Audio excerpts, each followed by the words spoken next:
전해드린 대로 북한은 어제 김정은 총비서의 지도하에 장거리 전략 순항 미사일을 시험 발사한 것으로 전해졌습니다. 네, 자세한 내용 전문가와 함께 자세히 짚어보겠습니다. 양욱 아산정책연구원 부연구위원 나오셨습니다. 어서 안녕하세요. 오세요. 네, 안녕하십니까. 자, 이번 북한이 어제 시험 발사를 또 한 것 같은데 이 장거리 전략 순항 미사일이라고 그래요. 자, 이게 어떤 미사일입니까? 예, 일단 북한이 이 미사일을 쏜 적이 있습니다. 작년 9월 11일, 12일에 걸쳐서 이틀 정도 사격을 했었고요. 예. 자, 그다음에 올 초 1월 25일에도 북한이 순항 미사일을 쏘긴 쐈습니다. 예. 네. 근데 이제 모양이 좀 틀립니다. 그래서 요거는 작년에 쐈던 것을 다시 쏜 것이다라고 말씀을 드릴 수가 있고요. 예. 작년에 쐈을 때는 1,500km를 날아갔는데 지금 2,000km를 날아갔습니다. 그러니까 조금 더 사거리가 나온 것이고요. 예. 그다음에 이번에 이제 구체적인 데이터를 보니까 평균 비행 속도가 한 700km 정도, 네. 수시속 700km면은 사실 이제 일반 우리 민항기, 항공기들 지나가는 그런 정도의 속도입니다. 네. 원래 순항 미사일이 그렇게 비행을 하기 때문에 순항 미사일이 정확히 맞다라고 말씀을 드릴 수가 있습니다. 예.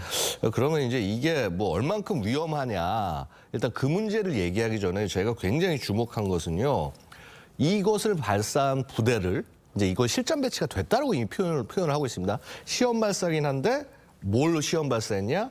조선인민군 전술핵 운용 부대에 실전 배치된 미사일을 쐈다. 네. 그다음에 얘를 핵무력이라고 표현하고 있습니다. 그래서 과거에는 이걸 정확하게 핵 무기다, 여기에 핵을 탑재하겠다라는 얘기들을 안 했었는데 여기 핵을 탑재하겠다, 이게 전술 핵 무기다라고 확인했다는 점이 저는 더 중요하다라고 말씀을 드리겠습니다. 예.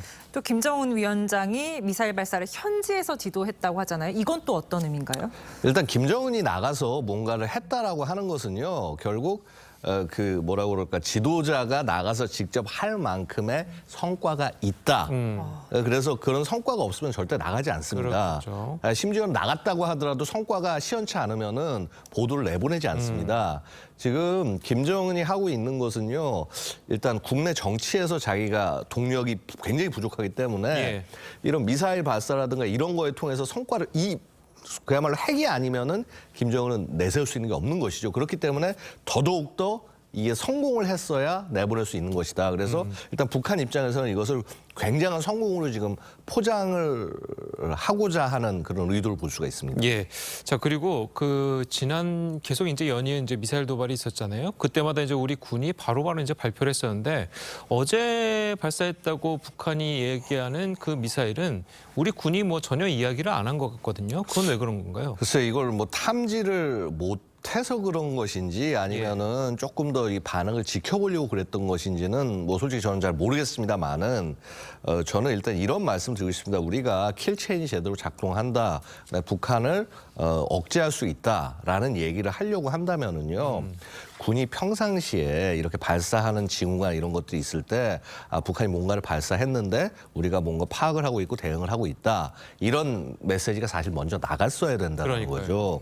근데 이제 이렇게 전날 발표가 없고 다음날 딱 노동신문을 통해서 뭐가 나오고 하면은 우리의 킬체인 능력이라든가 기타 그 소위 삼축체계 능력이 의심을 받을 수 있습니다. 네. 그래서 계속 그동안 합참은 뭐 우리가 모든 걸 다 할 수 있다, 뭐 이렇게 얘기를 해왔습니다만은 사실 이런 것들을 놓치지 않고 잘 좀 추적을 해야 된다. 뭐 이미 추적을 했을 수도 있습니다만 자꾸만 쥐고 있는다고 능사가 아니라 자꾸 국민들한테 보여주고 하면서 우리 이런 능력이 있습니다라는 것을 스스로 보여줄 필요가 있다라고 말씀드리겠습니다. 그런데 만약에 이번 정부 들어가지고 지난 정부와는 달리 북한 미사일 발사에 대한 대응이 달라졌잖아요, 확연히. 예. 그렇다면 지금까지 한 그 추세로 봤을 때는 당연히 어제 위원님 말씀대로 어제 뭔가를 발사했고 우리가 추적하고 있다라는 발표를 했었어야 되는데 예. 그걸 안 했다는 거는 예. 만약에 우리 군이 이 예. 추적을 하지 못했고 예전에 그 저수지에 발사했을 때처럼 몰랐다면 예. 이건 좀 문제가 있는 거 아니겠습니까? 뭐 저수지 발사는 몰랐다라기보다는 아마 이제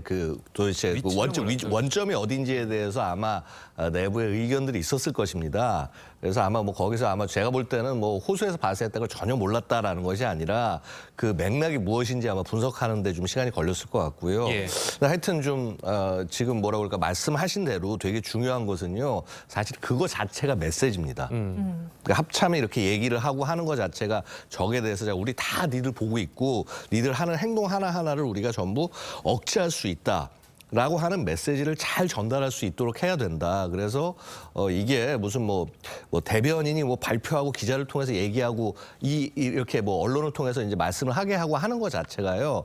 그냥 단순히 무슨 뭐 언론 보도라든가 국민에 대한 알리는 차원을 뛰어넘어서 이거는 사실 평상시에 북한에 대해서 인지전을 하고 있는 겁니다. 우리가. 그러니까요. 니들이 하고 있는 행동들에 대해서 우리가 전부 견제할 수 있다라고 하는 메시지를 전하는 것이기 때문에 네. 이런 소위 우리가 그 미래전에서 가장 핵심적인 부분이 이런 인지전, 너희들의 모습들을 우리가 전부 견제하고 공격할 수 있다. 이런 메시지를 잘 전달할 수 있게 뭐 사실 그 메시지가 전달이 되려면 중요한 것은요. 능력이 있고 신뢰성이 있어야 되겠죠. 네. 그래서 그런 부분들을 조금 더 우리 군이 좀 챙겨야 되지 않을까 생각이 됩니다. 예. 지금 북한이 한 달 사이에 굉장히 도발을 자주 하고 있습니다. 단거리 탄도미사일에 이어서 이번에는 장거리 전략 순항 미사일을 발사했는데 전략 순항 미사일 이게 얼마나 더 위협적이고 우리가 더 주목을 해야 되는 미사일인가요? 그러니까 이제 지금 이제 얘기를 하는 것이요. 자, 아까도 잠깐 말씀드렸지만은 이걸 운용하는 부대가 전술 핵 운용 부대라는 것입니다. 그리고 핵 무력이라고 표현을 했고요. 그건 뭐냐면은 여기 순항 미사일의 탄두에 일반 고폭탄이 아니라 핵탄두를 장착하겠다. 그것도 어떤 핵탄두냐면 전술 핵탄두를 장착하겠다라고 얘기를 하고 있는 거예요. 근데 지금 북한이 여기에 장착할 핵탄두가 없습니다. 예, 이거 굉장히 작습니다, 이게. 우리가 여태까지 북한이 보여줬던 핵탄두가 한 직경 60cm가 살짝 뭐 한 그 정도 크기가 되는 미러볼형의 그러니까 소위 말해서 핵 분열탄을 보여줬고요. 자, 그 다음에 2017년에 보여준 게 장구형. 그러니까 하나는 그 동그란 게 들어있고 나머지 하나는 다른 핵 물질이 들어있어서 소위 핵융합이라는 수소탄을 한번 보여줬었고요. 근데 그 사이즈는요 전부 여기 못 들어갑니다. 이게 이 안에 집어넣으려면 직경이 한 40cm 이하 정도로 돼가지고 해서 살짝 기다랗게 만들고 되게 좀 사이즈가 작아야 돼요. 그래서 이게 결국 얘기한 게 뭐냐 하면은 이게 북한의 7차 핵 실험 때 그러니까요. 최소한 이거는 가야겠다. 혹은 그러니까 이 아마 지금 제가 볼 때는 북한이 되게 7차 핵실험이 쉽지 않고 좀 고민하고 있는 이유가 이게 아닐까. 그러니까 지금 일단은 북한이 7차 핵실험에서 제일 처음에 보여줘야 될 거는 KN-23하고 24 기존에 있는 미사일 거기에 들어갈 수 있는 정도의 크기의 미사일을 보여주는데 요거는 살짝 큽니다. 저거보다는. 근데 이제 지금 우리 합참은요, 제가 좀 합참하고 좀 약간 동의를 안 하는 게 합참은 우리 이 동그란 미러볼이 지금 KN-23, 24의 기존에 들어갈 수 있다고 얘기하는데 이거 여태까지 러시아 시스템에 이런 거를 제가 분석을 해보니까 안 맞아요, 사이즈가. 좀 더 줄여야 됩니다. 여기다 아주 살짝 줄이면 되는데 자, 문제는 뭐냐면 또 다시 전술핵을 해서 또 더 작은 걸 만들어야 된다는 거죠. 그러니까 북한이 여기 고민하고 있을 거다. 더 작은 걸 만드냐, 적당한 걸로 해서 하느냐. 근데 저는 뭐 그게 이제 곧 그 7차 핵실험에서 탄두 모양을 이제 여태까지 그랬어요. 탄두 모양을 먼저 공개를 하고 그다음에 핵실험을 했습니다. 그러니까 왜냐하면 이제 5차 핵실험 때도 보면은 미러볼을 2016년 3월 정도인가에 공개를 하고 난 다음에 2016년 9월에 거의 6개월 만에 핵실험을 한 거고요. 예. 그다음에 그 장구형은 2017년 9월 3일 날 아침에 노동신문에 띄워놓고 난 다음에 그날 오후 12시에 곧바로 실험을 했어요. 그래서 어쨌거나 그 핵탄두의 모양을 공개하는 것도 굉장히 북한에게는 우리가 이런 능력을 가졌어라고 보여줘야 되는 거기 때문에 핵실험의 전에 반드시 탄두 모양 공개가 있을 것이다. 일단 이렇게 말씀을 드릴 수가 있을 것 같습니다. 예. 네. 그리고 방금 이제 곧 이제 7차 핵실험이 있을 것 같다고 이제 예상을 하셨는데 예전에 우리가 그 최근까지 이제 미사일 발사를 했을 때 그 다음 도발은 아마 ICBM 아니면 7차 핵실험일 것이다. 자, 이렇게 언론들도 그렇고 전문가들도 많이 예상을 했었거든요. 자, 그런데 예상치 못한 그 순항 미사일이 나왔단 말이에요. 예. 자, 여기에 대한 의미는 말씀하신 것처럼 소형 핵폭 핵실험을 위한 예. 전 단계다. 이렇게 보시는 건가요? 예, 저는 더 작은, 그러니까 사실은 어떻게 보면요. 저희 순항 미사일이 나왔기 때문에 거기에 들어갈 더 작은 핵탄두를 만약에 보여주려고 한다라고 한다면 이 뭐라고 해서 7차 핵실험 시간이 조금 더 뒤로 미뤄질 수도 있다. 예. 왜냐하면 지금 ICBM하고 예를 들어서 SLBM이 남아 있는데 여기는 사실 7차 핵실험 탄두하고는 상관이 없습니다. 그건 이미 기존에 있는 그 대형 그러니까 장구 모양의 수소탄 탄두 그냥 그거 갖다가 실으면 되기 때문에 그래서 사실은 이제 그 전술 핵까지 만약에 7차 핵 실험이 전술 핵 실험이고 그다음에 그 맥락에 있다고 한다면 아마 핵 실험 시간 자체가 약간의 조절이 있지 않겠느냐. 그다음에 더욱 중요한 것은요 이런 거죠. 그러니까 우리가 보통 시진핑 그 3년임이 결정이 되는 20차 중국 그 공산당 당대회 그 이후와 혹은 이제 언제야 11월 그 미국 중간선거 그 사이에 해가지고 해서 뭔가 영향력을 미칠 거라고 그런 관측들을 많이 하시는데 네. 실제 보면요 그 시간에 만약 북이 핵을 터뜨렸을 때 과연 얼만큼 북한한테 집중이 되고 이득이 많이 올 것이냐.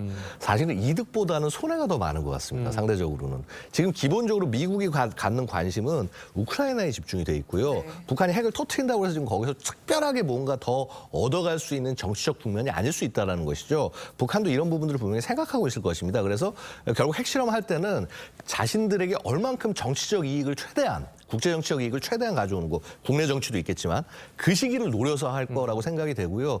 그렇다면 과연 올해 내에 그 시점이 있을까? 이 부분에 대해서는 살짝 좀 의문이 있는 것이죠.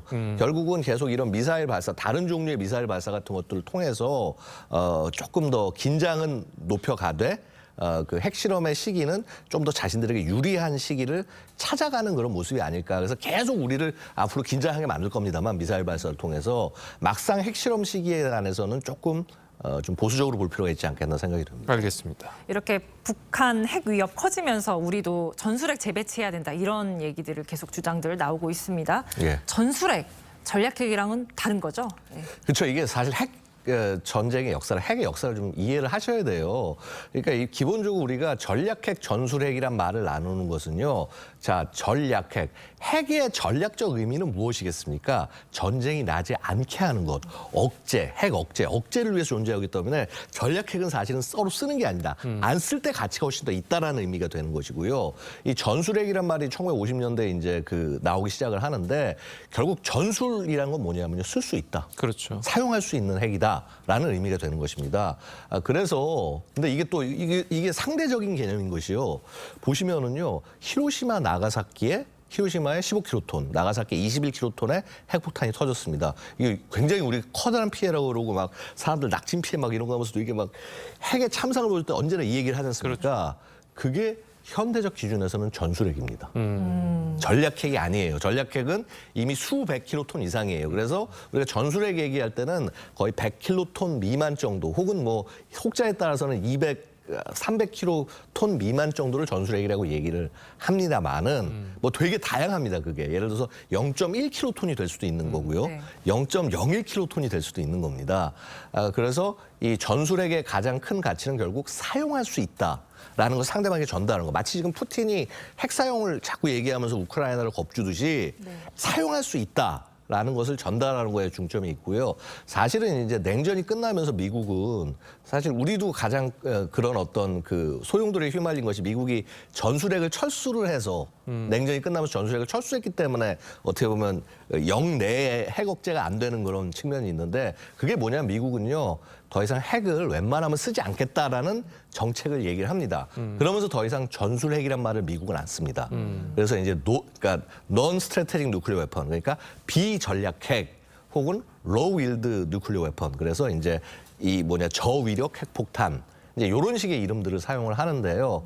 그래서 그렇기 때문에 과연 이제 미국이 이 전술핵이라고 우리가 부르는 이것을 과연 어떻게 활용을 하려고 할지, 그리고 어떻게 활용을 하도록 우리가 유도해야 할지가 굉장히 관건이 된다라고 말씀을 드릴 수 있습니다. 그러니까 뭐 일각에서는 그 전술핵, 전략핵, 그러니까 핵무장을 우리나라 이제 해구산을 다시 한번 하고자 한다는 것이 배치를 하고자 한다는 것이 그 미국의 핵 자산을 이용하는 뭐 그런 식의 방식이 될 것이다라고 이야기를 하고 있는데, 예. 자 그렇다면 이거는 뭐 상당히 가능성이 높은 겁니까? 아니면 없다고 봐야 되는 겁니까?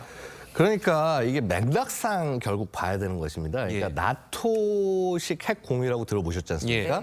예. 그게 언제냐면요. 1950년대 중반 정도에 거의 유럽의 모든 국가들이 핵을 개발했어요. 근데 미국 입장에서는 그걸 막아야 됐기 때문에 그 핵 공유라는 제도를 통해서 각국들이 그냥 우리가 핵을 전방에 배치하고 그다음에 너희들이 전투기를 제공해서 필요할 때 거기 장착하면서 운용할 수 있게 해줄 테니까 핵 개발하지 마. 그래서 그 나라들을 붙잡아 놓은 겁니다. 나토의 틀 안에서 가둬놓으면서도 핵 개발을 못하게 막아놓은 것이고요.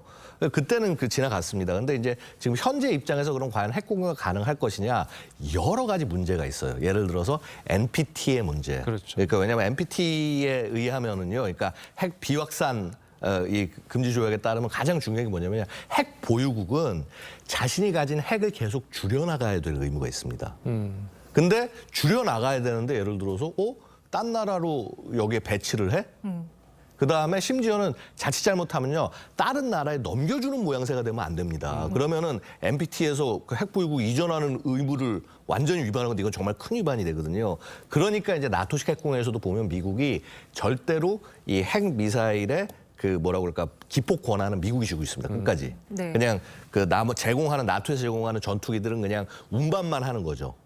그래서 그런 식의 접근을 아마 만약에 한국에서 하게 된다면 그렇게 할 것이다. 그래서 제일 먼저는 자국이 그냥 운용하는 재배치라는 형태가 있을 것이고 혹은 이제 주재국이 뭐 예를 들어서 항공기에 실어서 같이 운반까지 하는 그런 이제 소위 핵 공유, 나토식 핵 공유 방식 요 한 두 가지 정도가 가장 이제 있을 수 있는 것인데 이것도 결국 그 미국 바이든 정부가 어떠한 스탠스를 취하냐. 그러니까요. 아마 트럼프 정부였다면 굉장히 핵 전력을 늘려나가는 방향이기 때문에 굉장히 전향적으로 검토할 수도 있습니다만 바이든 정부는 이미 오바마 정부와 같은 기조로 와서 네. 오바마 때 핵 없는 세상을 얘기하지 않았습니까? 그래서 사실 좀 바이든 정부도 그런 부분들이 문제입니다.